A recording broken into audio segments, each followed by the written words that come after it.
আসসালামু আলাইকুম বন্ধুরা, আজকে আমি দেখাবো যে আম পাড়ার পর আমাদেরকে কি করণীয়। আমাদের আমের যে হপার যে পোকা, ভয়ঙ্কর পোকা, এটি আমও যেমন নষ্ট করে দেয়, গাছকেও কিন্তু নষ্ট করে দেয়। তো আম ভাঙার পরে আমাদের কি করণীয়? আপনারা দেখতে পাচ্ছেন আম কিন্তু আমার ভাঙছে, কিন্তু আমি এখনই বিষ দেওয়া মেশিনের সাহায্যে বিষ স্প্রে করব।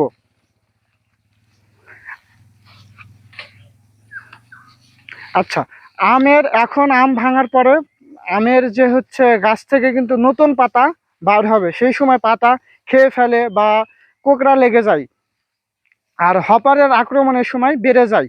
এ কারণে আমরা আম সংগ্রহের পর দুইটি কীটনাশক ব্যবহার করব। একটি মেসি সাইফারমেথ্রিন 10 ইসি, আর আরেকটা টিডো।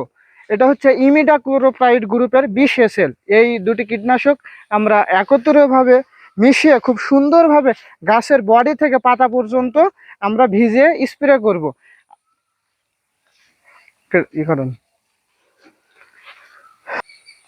আরেকটি কাজ করব আমরা, জামের যে মরা ডাল আছে, ভাঙার সময় আমরা যারা আমাদের ভাঙবে তাদেরকে আমরা বলে দেবো যে মরা ডাল ভেঙে ফেলবে।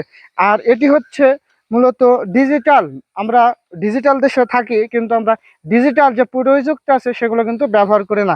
আমরা কি করি, দুইটা লেবার নিই, একটা স্প্রে পাম্প করার জন্য, আর একটি গাছে বিষ দেওয়ার জন্য। কিন্তু আমরা এনএস ট্রেডার্স থেকে একটি মেশিন নিয়ে এসেছি। সেই মেশিনে কিন্তু অনেক কাজ আমাদেরকে এগিয়ে দেয়। দেখা যাচ্ছে সাধারণত দুইটা লেবার বা 2 বিঘা জমিতে বিষ স্প্রে করতে পারে, কিন্তু এই মেশিনের ব্যবহারে কিন্তু একটি লেবারে কমপক্ষে 5 থেকে 6 বিঘা পর্যন্ত আম বাগানে বিষ স্প্রে করতে পারে। এটি স্টার্ট দেওয়া অত্যন্ত সহজ একটি বিষয়। আমরা যে হ্যান্ডেল এভাবে ঘুরে করতাম, স্টার্ট দিতাম, ওটা আমাদের প্রয়োজন নেই। আমরা জাস্ট এইভাবে, এই যে স্টার্ট হয়ে গেল। এটি খুবই একটি সহজ পদ্ধতি।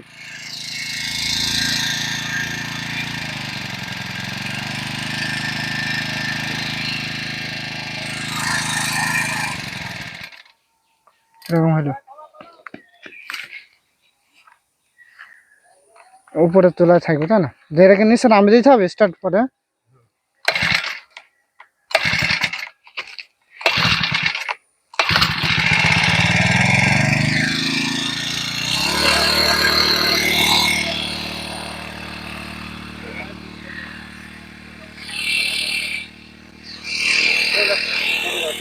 ছোটটাই যাবো।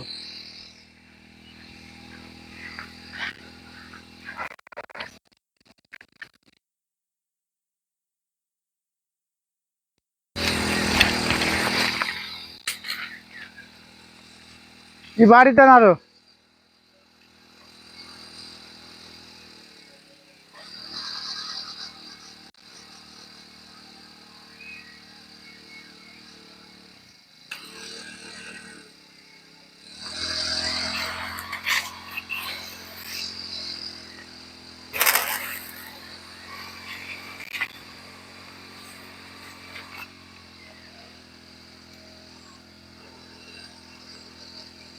মামা, এটা এইখান থেকে বিষ সব চলে যাইছে।